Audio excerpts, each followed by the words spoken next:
ಭ್ರಷ್ಟಾಚಾರ ಕಾಂಗ್ರೆಸ್ ಪಕ್ಷದ ಪಾಪದ ಕೂಸು ಒಂದೊಂದೇ ಹೊತ್ತು ಬಯಲಿಗೆ ಬರ್ತಾ ಇದೆ. ಈ ವಿಚಾರವಾಗಿ ನಾವು ರಾಜ್ಯವ್ಯಾಪ್ತಿ ಹೋರಾಟವನ್ನು ಕೂಡ ಮಾಡ್ತೇವೆ. ಇದನ್ನು ನೋಡ್ಕೊಂಡು ಕೈ ಕೊಟ್ಕೊಂಡು ಕೂರ್ತಕ್ಕಂಥ ಸಂದರ್ಭ ಸೃಷ್ಟಿ ಆಗೋದಿಲ್ಲ. ಇದನ್ನು ಭಾರತೀಯ ಜನತಾ ಪಾರ್ಟಿ ಭಾಳ ಗಂಭೀರವಾಗಿ ತೆಗೆದುಕೊಂಡಿದೆ ವಿಚಾರವನ್ನು. ಧನ್ಯವಾದ. Thank you.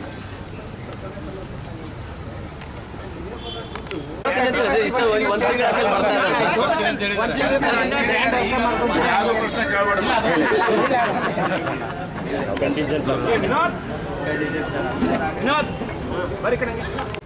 ರಾಜ್ಯ ಪ್ರವಾಸವನ್ನು ಮಾಡ್ತಾ ಇದ್ದೇನೆ. ರಾಜ್ಯದಲ್ಲೇನು ವಿಧಾನ ಪರಿಷತ್ ಚುನಾವಣೆಗಳು ನಡೀತಾ ಇದೆ. ಪದವೀಧರ ಮತ್ತು ಶಿಕ್ಷಕರ ಕ್ಷೇತ್ರದ ಚುನಾವಣೆಗಳು ದಾವಣಗೆರೆ, ಚಿತ್ರದುರ್ಗ, ತುಮಕೂರು ಜಿಲ್ಲೆಯನ್ನು ಮುಗಿಸಿ ತದನಂತರದಲ್ಲಿ ಮೈಸೂರಿನಲ್ಲಿ JDS ಪಕ್ಷದ ಅಭ್ಯರ್ಥಿಗಳ ಪರವಾಗಿ, ವಿವೇಕಾನಂದ ಅವರ ಪರವಾಗಿ, ಚಿಕ್ಕಮಗಳೂರು, ಮಂಗಳೂರು, ಉಡುಪಿಯನ್ನು ನಿನ್ನೆ ದಿನ ಕಾರ್ಯಕ್ರಮಗಳನ್ನು ಮುಗಿಸ್ಕೊಂಡು ಗುಲ್ಬರ್ಗಾಗೆ ಬಂದಿದ್ದೇನೆ. ಈಶಾನ್ಯ ಪದವೀಧರ ಕ್ಷೇತ್ರದ ನಮ್ಮ ಅಭ್ಯರ್ಥಿಗಳಾಗಿರ್ತಕ್ಕಂಥ ಅಮರನಾಥ್ ಪಾಟೀಲ್ ಅವರು ನಮ್ಮ ಅಭ್ಯರ್ಥಿಗಳೇನಿದ್ದಾರೆ ಇಲ್ಲದೆ ಇರತಕ್ಕಂಥದ್ದು ಮೇಲ್ನೋಟಕ್ಕೆ ಕಾಣ್ತಾ ಇದೆ. ಕಾನೂನು ಸುವ್ಯವಸ್ಥೆ ಬಗ್ಗೆ ಇಡೀ ದೇಶದಲ್ಲೂ ಚರ್ಚೆ ಆಗಿದೆ. ಕರ್ನಾಟಕದ ಬಗ್ಗೆ ಎಲ್ಲಿ ನೋಡಿದ್ರು ಕೂಡ ಕೊಲೆಗಳು ನಡೀತಾ ಇರ್ತಕ್ಕಂಥದ್ದು. ಇತ್ತೀಚೆಗೆ ದಾವಣಗೆರೆ ಜಿಲ್ಲೆ ಚನ್ನಗಿರಿಯಲ್ಲಿ ನಡೆದಿರ್ತಕ್ಕಂಥ ಘಟನೆ ಪೊಲೀಸರು ರಕ್ಷಣೆ ಕೊಡ್ತಕ್ಕಂಥ ಒಂದು ಸಂದರ್ಭ ಇವತ್ತು ರಾಜ್ಯದಲ್ಲಿ ಸೃಷ್ಟಿ ಆಗಿದೆ. ಪೊಲೀಸರಿಗೆ ರಕ್ಷಣೆ ಇಲ್ಲದೆ ಇರ್ತಕ್ಕಂಥದ್ದು. ಮಟಕಾ ದಂಧೆ ಯಥೇಚ್ಛವಾಗಿ ಇವತ್ತು ರಾಜ್ಯಾದ್ಯಂತ ನಡೀತಾ ಇರ್ತಕ್ಕಂಥದ್ದು. ಮೊನ್ನೆ ಚನ್ನಗಿರಿಯಲ್ಲಿ ನಡೆದಿರ್ತಕ್ಕಂಥ ಘಟನೆ ಕೂಡ ಮಟಕಾ ಸಂಬಂಧಪಟ್ಟಂಗೆ. ಅಂದರೆ ಇಲ್ಲೀಗಲ್ ಆಕ್ಟಿವಿಟಿ ಏನಿದೆ ಭಾಳ ಸುಲಭವಾಗಿ ಯಾರೋ ಭಯವೂ ಇಲ್ಲದೆ, ಯಾರ್ದು ಹಂಗೂ ಇಲ್ಲದೇನೆ ನಡೀತಾ ಇರ್ತಕ್ಕಂಥದ್ದು. ಮೊನ್ನೆ ಚನ್ನಗಿರಿಯಲ್ಲಿ ನಡೆದಿರ್ತಕ್ಕಂಥ ಘಟನೆ ಏನು, ಆ ವ್ಯಕ್ತಿ ಅರೆಸ್ಟ್ ಆದ ನಂತರ ಮೃತನೂ ಕೂಡ ಆಗಿದ್ದಾನೆ. ಸಾವಿರಾರು ಸಂಖ್ಯೆಯಲ್ಲಿ ಪೊಲೀಸ್ ಸ್ಟೇಷನ್ಗೆ ನುಗ್ತಾರೆ, ಪೀಠೋಪಕರಣಗಳನ್ನು ಧ್ವಂಸ ಮಾಡ್ತಾರೆ, ಪೊಲೀಸರ ಮೇಲೆ ಮಾರಣಾಂತಿಕ ಹಲ್ಲೆ ಮಾಡ್ತಾರೆ, 8-10 ಪೊಲೀಸರ ಮೇಲೆ ಹಲ್ಲೆ ಮಾಡ್ತಾರೆ ಅಂತ ಹೇಳಿದ್ರೆ ಇವತ್ತು ಕಾನೂನು ಸುವ್ಯವಸ್ಥೆ ಎಲ್ಲಿಗೆ ಬಂದು ಮುಟ್ಟಿದೆ. ಇವತ್ತು ಈ ರಾಜ್ಯದಲ್ಲಿ ಒಂದು ಚುನಾಯಿತ ಸರ್ಕಾರ ಇದೆ, ಸರ್ಕಾರ ಇದೆ, ಮುಖ್ಯಮಂತ್ರಿಗಳನ್ನು ಗೃಹ ಸಚಿವರು ಇದ್ದಾರೆ ಅಂತಕ್ಕಂಥ, ಇದಾರೋ ಇಲ್ವಂತಕ್ಕಂಥ ಪ್ರಶ್ನೆ ಹೊತ್ತು ಉದ್ಭವಿಸಿರ್ತಕ್ಕಂಥದ್ದು. ಎಲ್ಲ ಒಂದು ಕಡೆ ರಾಜ್ಯ ಸರ್ಕಾರದ ದೃಷ್ಟೀಕರಣದ ರಾಜಕಾರಣದ ನೀತಿಗಳನ್ನು ಅನುಸರಿಸ್ತಾ ಇದ್ದಾರೆ. ಇವತ್ತು ರಾಜ್ಯದ ಜನರು ಇವತ್ತು ಅನುಭವಿಸ್ತಾ ಇದ್ದಾರೆ.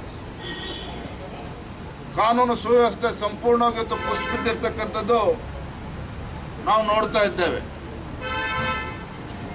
ಮತ್ತೊಂದು ಕಡೆ ಬರಗಾಲದ ಸಂದರ್ಭದಲ್ಲಿ ಹಿಂದೆ ಬಿಜೆಪಿ ಸರ್ಕಾರ ಇದ್ದಾಗ, ಯಡಿಯೂರಪ್ಪನವರು ಮುಖ್ಯಮಂತ್ರಿ ಇದ್ದಾಗ ಹೈನುಗಾರಿಕೆಗೆ ಪ್ರೋತ್ಸಾಹ ಧನವನ್ನು ನೀಡ್ತಾ ಇದ್ರು. ತಮಗೆ ಗೊತ್ತಿರೋ ಈ ಸರ್ಕಾರ ಬಂದ ನಂತರದಲ್ಲಿ ಅನ್ಯಾಯ ಮಾಡಿದ್ದಾರೆ, ನಾವು ನೋಡಿದ್ದೇವೆ. ಇವತ್ತು ನೂರಾರು ಕೋಟಿ ಹಗರಣ ಇವತ್ತೇನು ಬಯಲಿಗೆ ಬಂದಿದೆ. ಅಧಿಕಾರಿಗಳೇನು ಬರೆದು ಇವತ್ತು ಸೂಸೈಡ್ ನೋಟನ್ನು ಬರೆದು ಆತ್ಮಹತ್ಯೆ ಮಾಡಿಕೊಂಡಿದ್ದಾರೆ. ಇದು ಗಂಭೀರವಾಗಿ ತೆಗೆದುಕೊಳ್ಬೇಕು. ಅದಕ್ಕೆ ನಾವು ಹೇಳಿರ್ತಕ್ಕಂಥದ್ದು ಸಿಟ್ಟಿಂಗ್ ಹೈಕೋರ್ಟ್ ಜಡ್ಜ್ ಅವರಿಂದನೇ ತನಿಖೆ ಆಗಬೇಕು ಅಂತೇಳಿ ಒತ್ತಾಯ ಮಾಡ್ತಾ ಇದ್ದೇವೆ ನಾವು. ಆ ತನಿಖೆ ಆದಾಗ ಸಹಜವಾಗಿಯೂ ಎಲ್ಲ ಅಂಶಗಳು ಕೂಡ ತನಿಖೆಗೆ ಬರ್ತದೆ. ಧನ್ಯವಾದ. Thank you. DK ಶಿವಕುಮಾರ್ ನಿನ್ನೆ ಒಂದು ಮಾತು ಹೇಳಿದ್ದಾರೆ, EVM ಮಷೀನಲ್ಲಿ ಏನಾದರೂ ಹೆಚ್ಚು ಕಡಿಮೆ ಆಗಲಿಲ್ಲ ಅಂದರೆ ನಾವು ಅಧಿಕಾರಕ್ಕೆ ಬರ್ತೀವಿ ಕೇಂದ್ರದಲ್ಲಿ ಅಂತ. ಇದನ್ನು ನಿನ್ನೆ ಹೇಳಿದ್ದಾರೆ. ಚುನಾವಣಾ ಫಲಿತಾಂಶ ಬಂದಮೇಲೆ ಅದನ್ನು ಮತ್ತೆ ಪುನರುಚ್ಚಾರ ಮಾಡ್ತಾರೆ. DK ಶಿವಕುಮಾರ್ ಅವರು ಮಾಡ್ತಾರೆ, ಸಿದ್ದರಾಮಯ್ಯನವರು ಕೂಡ ಮಾಡ್ತಾರೆ. ಯಾಕೆಂದರೆ ಅವರಿಗೆ ವಿಶ್ವಾಸ ಕಡಿಮೆ ಆಗಿದೆ. ಏನು ಗ್ಯಾರಂಟಿಯಿಂದ 20ಕ್ಕೂ ಹೆಚ್ಚು ಸಂಸದರನ್ನ ಗೆಲ್ತೇವೆ ಅನ್ನೋ ಭ್ರಮೆಯಲ್ಲಿ ಮಾನ್ಯ ಮುಖ್ಯಮಂತ್ರಿಗಳು, ಉಪಮುಖ್ಯಮಂತ್ರಿಗಳು ಇದ್ದರು. ಇನ್ನೇನು ಭಾಳ ದಿನಗಳೇನಿಲ್ಲ, 4ನೇ ತಾರೀಕು ಹತ್ತಿರ ಬಂದಿದೆ. ಕೇವಲ 5-6 ದಿನಗಳಿದೆ. ಜೂನ್ 4ನೇ ತಾರೀಕು ಮತ ಎಣಿಕೆ ಆದ ನಂತರ ದೊಡ್ಡ ನಿರಾಸೆ ಹೊತ್ತು ಕಾಂಗ್ರೆಸ್ ಪಕ್ಷಕ್ಕೆ ಕಾಡ್ತದೆ. ಧನ್ಯವಾದ. ಸರ್ ಪ್ರಜ್ವಲ್ ರೇವಣ್ಣ 31ಕ್ಕೆ ಬರ್ತೀನಿ ಅಂತ ವಿಡಿಯೋ ರಿಲೀಸ್ ಮಾಡಿದ್ದಾರೆ. 31ಕ್ಕೆ ಬರ್ತೀನಿ ಅಂತ ಹೇಳಿ ಸರ್. ಒಂದ್ ನಿಮಿಷ ಗಳಿಗೆ ಸ್ಪಂದನೆಯನ್ನ ಮಾಡೋದ್ರ ಮುಖೇನ ಪದವೀಧರ ಕ್ಷೇತ್ರಕ್ಕೆ ಒಂದು ನ್ಯಾಯವನ್ನು ಒದಗಿಸ್ತಕ್ಕಂಥ ಕೆಲಸ ಯಶಸ್ವಿಯಾಗಿ ಮಾಡಿದ್ದಾರೆ. ಕಾರಣಾಂತರಗಳಿಂದ ಕಳೆದ ಚುನಾವಣೆಯಲ್ಲಿ ಅವ್ರಿಗೆ ಅವಕಾಶವನ್ನು ನಿರಾಕರಿಸಲಾಗಿತ್ತು. ಆದರೆ ಈ ಬಾರಿ ನಮ್ಮ ಪಕ್ಷದ ವರಿಷ್ಠರು ಮತ್ತೊಮ್ಮೆ ಅಮರನಾಥ್ ಪಾಟೀಲ್ ಅವರಿಗೆ ಅವಕಾಶ ನೀಡಬೇಕು ಅಂತೇಳಿ ಇವತ್ತು ಚುನಾವಣೆಯಲ್ಲಿ ಸ್ಪರ್ಧೆ ಮಾಡಿದ್ದಾರೆ. ನಾವು ಅಭ್ಯರ್ಥಿಯ ಘೋಷಣೆನ ತಡವಾಗಿ ಮಾಡಿದರೂ ಸಹ ಇವತ್ತು ವಾತಾವರಣ ಅವರಿಗೆ ಪೂರಕವಾಗಿದೆ. ಗೆಲ್ತಕ್ಕಂಥ ಒಂದು ವಾತಾವರಣ, ಅಮರನಾಥ್ ಪಾಟೀಲ್ ಅವರು ಗೆಲ್ತಕ್ಕಂಥ ಒಂದು ವಾತಾವರಣ ನಿರ್ಮಾಣ ಆಗಿದೆ. ನಾನು ಈ ಸಂದರ್ಭದಲ್ಲಿ ವಿಶೇಷವಾಗಿ ನಮ್ಮ ಸುರೇಶ್ ಸಜ್ಜನ್ ಮತ್ತು ಇತರ ಪ್ರಮುಖರೇನು ಆಕಾಂಕ್ಷಿಗಳೇನಿದ್ದರು, ಕಳೆದ 2 ವರ್ಷಗಳಿಂದ ನಿರಂತರವಾಗಿ ಅವರು ಸಹ ಈ ಕ್ಷೇತ್ರದಲ್ಲಿ ಸೇವೆಯನ್ನು ಮಾಡಬೇಕು ಅಂತೇಳಿ ಆಕಾಂಕ್ಷಿಗಳಾಗಿ ಕಳೆದ 2 ವರ್ಷಗಳಿಂದ ನಿರಂತರವಾಗಿ ಶ್ರಮವನ್ನು ಹಾಕಿದ್ರು. ಆದರೆ ಪಕ್ಷದ ಎಲ್ಲ ಮುಖಂಡರ ಮಾತಿಗೆ ಮನ್ನಣೆಯನ್ನು ನೀಡಿ ಅವರು ಕೂಡ ಹಿಂದೆ ಸರಿದಿರ್ತಕ್ಕಂಥದ್ದು. ಭಾರತೀಯ ಜನತಾ ಪಾರ್ಟಿ ಮತ್ತು JDS ಪಕ್ಷ 2 ಪಕ್ಷಗಳು ಕೂಡ ಒಟ್ಟಾಗಿ ಒಂದಾಗಿ ಈ ಚುನಾವಣೆಯನ್ನು ನಾವು ಎದುರಿಸ್ತಾ ಇದ್ದೇವೆ. ಹಾಗೆ ಮೊನ್ನೆ ಇತ್ತೀಚೆಗೆ ನಡೆದಂಥ ಲೋಕಸಭಾ ಚುನಾವಣೆಯಲ್ಲಿ 2 ಪಕ್ಷಗಳು ಒಟ್ಟಾಗಿ ಹೋಗಿದ್ದವು. ಈ ಒಂದು ಚುನಾವಣೆಯನ್ನು ಕೂಡ ಬಹಳ ಗಂಭೀರವಾಗಿ ತೆಗೆದುಕೊಂಡು ಒಟ್ಟಾಗಿ ಹೋರಾಟವನ್ನು ಮಾಡ್ತಾ ಇದ್ದೇವೆ. ನಮಗೆ ಸಂಪೂರ್ಣ ವಿಶ್ವಾಸ ಇದೆ ಈ ಒಂದು ಈಶಾನ್ಯ ಪದವೀಧರ ಕ್ಷೇತ್ರ ನಮ್ಮ ಅಭ್ಯರ್ಥಿಗಳು ಅಮರನಾಥ್ ಪಾಟೀಲ್ ಅವರು ದೊಡ್ಡ ಅಂತರದಲ್ಲಿ ಗೆಲ್ತಾರೆ, ಪದವೀಧರರು ಆಶೀರ್ವಾದನ ಮಾಡ್ತಾರೆ ಅನ್ನುವ ಸಂಪೂರ್ಣ ವಿಶ್ವಾಸ ನಮಗೆಲ್ಲರೂ ಕೂಡ ಇದೆ. ರಾಜ್ಯದಲ್ಲಿ ಕಾಂಗ್ರೆಸ್ ಸರ್ಕಾರ ಬಂದು 1 ವರ್ಷ ಆಗಿದೆ. ಅದು ನಾವು ಏನು ಪ್ರಶ್ನೆನ ಕೇಳಿದ್ದೇನೆ, ಇದು ನನ್ನ ಪ್ರಶ್ನೆ ಅಲ್ಲ. ನಾನು ದಾವಣಗೆರೆಯಲ್ಲಿ ಚುನಾವಣಾ ಪ್ರಚಾರದ ನಿಮಿತ್ತ ಹೋದಂಥ ಸಂದರ್ಭದಲ್ಲಿ ಅಲ್ಲಿರ್ತಕ್ಕಂಥ ಶಿಕ್ಷಕರು ಎತ್ತಿರ್ತಕ್ಕಂಥ ಪ್ರಶ್ನೆಯನ್ನು ನಾನು ಅವರಿಗೆ ತಲುಪಿಸ್ತಕ್ಕಂಥ ಪ್ರಯತ್ನ ಮಾಡಿದ್ದೇನೆ. ಒಬ್ಬರು ಶಿಕ್ಷಣ ಸಚಿವರು ಹೇಗಿರಬೇಕು, ಮಾದರಿಯಾಗಿರಬೇಕು. ಅವರು ಯಾವುದೇ ಸಚಿವರಾದರೂ ಕೂಡ ಮಾದರಿಯಾಗಿರಬೇಕು. ಆದರೆ ಒಂದು ಕಡೆ ನಮ್ಮ ಶಿಕ್ಷಣ ಸಚಿವರು ಹೇಳ್ತಾರೆ ನನಗೆ ಕನ್ನಡ ಬರೋದಿಲ್ಲ ಅಂತೇಳಿ ಅವರೇ ಮಾತನಾಡ್ತಾರೆ. ಮತ್ತೊಂದು ಕಡೆ ಶಿಕ್ಷಣ ಕ್ಷೇತ್ರದಲ್ಲಿ ಯಾವ ರೀತಿ ಅವಾಂತರಗಳನ್ನು ಸೃಷ್ಟಿ ಮಾಡ್ತಾ ಇದ್ದಾರೆ ತಾವು ನೋಡ್ತಾ ಇದ್ದೀರಿ. ನಿನ್ನೆ ದಿನ ಮತ್ತೊಂದು ಅಂಶ ಇವತ್ತು ಬೆಳಕಿಗೆ ಬಂದಿದೆ. ನಮ್ಮ ಮಾನ್ಯ ಸುರೇಶ್ ಕುಮಾರ್ ಅವರು ಆ ವಿಚಾರವನ್ನು ಎತ್ತಿದ್ದಾರೆ. ಬೆಂಗಳೂರು ಮಹಾನಗರದಲ್ಲಿ ತಾತ್ಕಾಲಿಕವಾಗಿ ಶಿಕ್ಷಕರನ್ನು ನೇಮಕ ಮಾಡೋದಕ್ಕೆ ಏನು ಪ್ರೈವೇಟ್ ಕಾಂಟ್ರಾಕ್ಟರ್ಸ್, ಲೇಬರ್ ಕಾಂಟ್ರಾಕ್ಟರ್ನ ಏನಿದ್ದಾರೆ ಅವರಿಗೆ ಆ ಒಂದು ಜವಾಬ್ದಾರಿಯನ್ನು ನೀಡಿದ್ದಾರೆ. ಅಂದರೆ ಶಿಕ್ಷಣ ಸಚಿವರು ಎಷ್ಟು ಗಾಂಭೀರ್ಯವಾಗಿ ತಮ್ಮ ಒಂದು ಇಲಾಖೆಯನ್ನು ಪರಿಗಣಿಸಿದ್ದಾರೆ ಅನ್ನೋದನ್ನು ಮೇಲ್ನೋಟಕ್ಕೆ ಕೂಡ ಗೊತ್ತಾಗ್ತದೆ. ಇವತ್ತು ಮನೆ SSLC ಪರೀಕ್ಷೆ ಸಂದರ್ಭದಲ್ಲಿ ಏನು 20 ಗ್ರೇಸ್ ಮಾರ್ಕ್ಸನ್ನು ಕೊಡ್ತಕ್ಕಂಥ ಕೆಲಸ ಮಾಡಿದರು. ಇವತ್ತು ತಮಗೆ ಗೊತ್ತಲ್ಲಿ ಇವತ್ತು ಶಿಕ್ಷಣ ಕ್ಷೇತ್ರದಲ್ಲಿ ಇವತ್ತು ಶಿಕ್ಷಕರು ಕೂಡ ಇವತ್ತು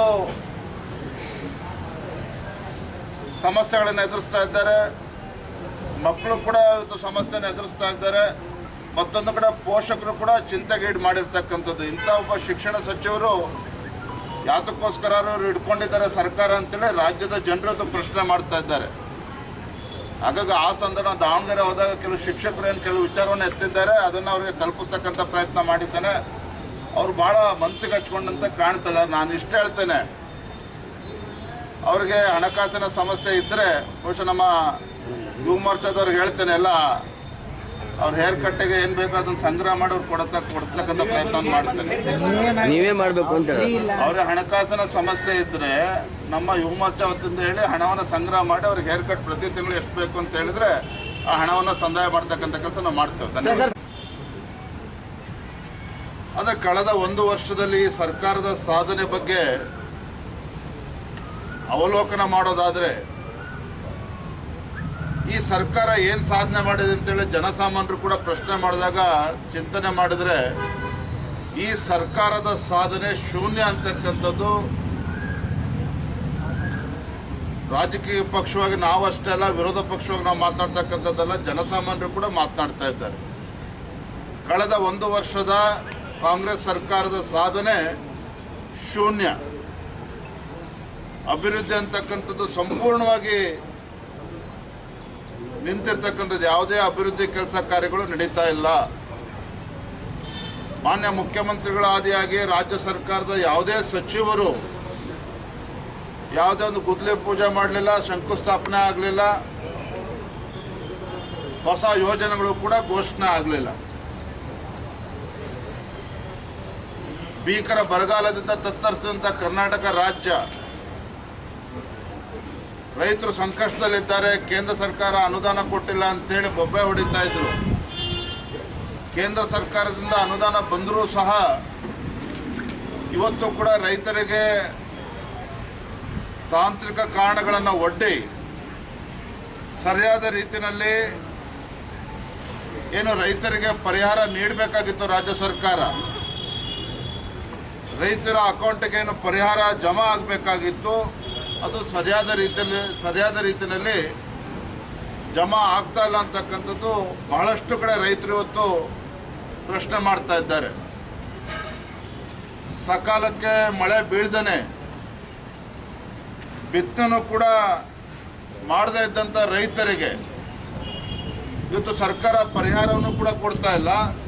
ಜೊತೆಗೆ ಬೆಳೆ ವಿಮೆನೂ ಕೂಡ ನೀಡದೇ ಇರತಕ್ಕಂಥದ್ದು ರೈತರಲ್ಲಿ ಇವತ್ತು ಸಾಕಷ್ಟು ಆತಂಕವನ್ನು ಉಂಟು ಮಾಡಿದೆ. ST ಡೆವಲಪ್ಮೆಂಟ್ ಕಾರ್ಪೊರೇಷನ್ 187 ಕೋಟಿಗೂ ಹೆಚ್ಚು ಮೊತ್ತದೊಂದು ಹಗರಣ ನಡೆದಿದೆ. ಆ ಒಂದು ಇಲಾಖೆ ಒಬ್ಬ ಅಕೌಂಟೆಂಟ್ ಚಂದ್ರಶೇಖರ್ ನಿನ್ನೆ ಸೂಸೈಡ್ ನೋಟ್ ಬರೆದು ಆತ್ಮಹತ್ಯೆ ಮಾಡಿಕೊಂಡಿರ್ತಕ್ಕಂಥದ್ದು. ನಾನು ತಮ್ಮ ಮೂಲಕ ರಾಜ್ಯದ ಮುಖ್ಯಮಂತ್ರಿಗಳಿಗೆ ಉಪಮುಖ್ಯಮಂತ್ರಿಗಳಿಗೆ ಕೇಳೋದಕ್ಕೆ ಇಚ್ಛಪಡ್ತೇನೆ, ಎಲ್ಲಿ ಹೋಯ್ತು ನಿಮ್ಮ ಕಳಕಳಿ ಪ್ರಾಮಾಣಿಕತೆ? ವಿಧಾನಸಭಾ ಚುನಾವಣಾ ಸಂದರ್ಭದಲ್ಲಿ ನಮ್ಮ ಸರ್ಕಾರದ ಮೇಲೆ ಭ್ರಷ್ಟಾಚಾರದ ಆರೋಪಗಳನ್ನು ಮಾಡಿ ಒಂದು ಸುಳ್ಳನ್ನು 100 ಬಾರಿ ಹೇಳಿ ರಾಜ್ಯದಲ್ಲಿ ಅಧಿಕಾರಕ್ಕೆ ಬಂದಿರತಕ್ಕಂಥ ಕಾಂಗ್ರೆಸ್ ಪಕ್ಷ, ನಾವು ಅವಾಗಲೇ ಆಪಾದನೆ ಮಾಡಿದ್ವಿ. ಭಾರತೀಯ ಜನತಾ ಪಾರ್ಟಿ ಭ್ರಷ್ಟಾಚಾರದ ಪಿತಾಮಹರು ಯಾರು ಇದ್ರೆ ಅದು ಕಾಂಗ್ರೆಸ್ ಪಕ್ಷದವರು ಅಂತೇಳಿ ಇವತ್ತದು ರುಜುವಾತಾಗಿದೆ. ST ಡೆವಲಪ್ಮೆಂಟ್ ಕಾರ್ಪೊರೇಷನ್ ಒಬ್ಬ ಅಕೌಂಟೆಂಟ್ ಇವತ್ತು ಆತ್ಮಹತ್ಯೆ ಮಾಡಿಕೊಂಡಿದ್ದಾನೆ. ಸೂಸೈಡ್ ನೋಟಲ್ಲಿ ಕೆಲವು ಉನ್ನತ ಅಧಿಕಾರಿಗಳ ಹೆಸರನ್ನು ಉಲ್ಲೇಖ ಮಾಡಿದ್ದಾನೆ. ಜೊತೆಗೆ ಆ ಇಲಾಖೆಯ ಸಚಿವರ ಒಂದು ಮೌಖಿಕ ಆದೇಶದ ಮೇರೆಗೆ 100 ಕೋಟಿ ಇವತ್ತು ಹಗರಣ ನಡೆದಿದೆ ಅಂತೇಳಿ ಇವತ್ತು ಡೆತ್ ನೋಟಲ್ಲಿ ಬರೆದಿರ್ತಕ್ಕಂಥದ್ದು. ನಾನು ಮಾನ್ಯ ಮುಖ್ಯಮಂತ್ರಿಗಳಿಗೆ ಆಗ್ರಹವನ್ನು ಮಾಡ್ತೇನೆ, ತತ್ಕ್ಷಣ ಆ ಸಚಿವರನ್ನ ತಮ್ಮ ಮಂತ್ರಿಮಂಡಲದಿಂದ ಕೈ ಬಿಡಬೇಕು. ಸಚಿವರನ್ನ ತತ್ಕ್ಷಣ ಮಂತ್ರಿಮಂಡಲದಿಂದ ಕೈ ಬಿಡಬೇಕು. ಉನ್ನತ ಮಟ್ಟದ ತನಿಖೆನೂ ಕೂಡ ಆಗಬೇಕು ಈ ವಿಚಾರವಾಗಿ. ಸಿಟ್ಟಿಂಗ್ ಹೈಕೋರ್ಟ್ ಜಡ್ಜಿಂದ, ನ್ಯಾಯಾಧೀಶರಿಂದ ತನಿಖೆ ಆಗಲೇಬೇಕು. ಆಗ ಮಾತ್ರ ಇದಕ್ಕೆ ನ್ಯಾಯ ಸಿಗ್ತದೆ, ತಪ್ಪಿತಸ್ಥರಿಗೆ ಶಿಕ್ಷೆ ಕೊಡೋದಕ್ಕೆ ಸಾಧ್ಯ ಆಗ್ತದೆ. ಇದನ್ನು ಮಾನ್ಯ ಮುಖ್ಯಮಂತ್ರಿಗಳು ಗಂಭೀರವಾಗಿ ತೆಗೆದುಕೊಂಡು ಇದನ್ನು ಕೂಡ ಉಡಾಫೆ ರೀತಿ ಉತ್ತರವನ್ನು ನೀಡಿದ್ದೇನೆ. ಈ ವಿಚಾರವನ್ನು ಗಂಭೀರವಾಗಿ ತೆಗೆದುಕೊಂಡು ಇದನ್ನು ಉನ್ನತ ಮಟ್ಟದ ತನಿಖೆಗೆ ಆದೇಶವನ್ನು ಮಾಡಬೇಕು. ಈ ಕ್ಷಣ ಆ ಸಚಿವರನ್ನ ಸಂಪುಟದಿಂದ ಕೈ ಬಿಡಬೇಕು ಅನ್ನುವ ಆಗ್ರಹವನ್ನು ನಾವು ಮಾಡ್ತಾ ಇದ್ದೇವೆ.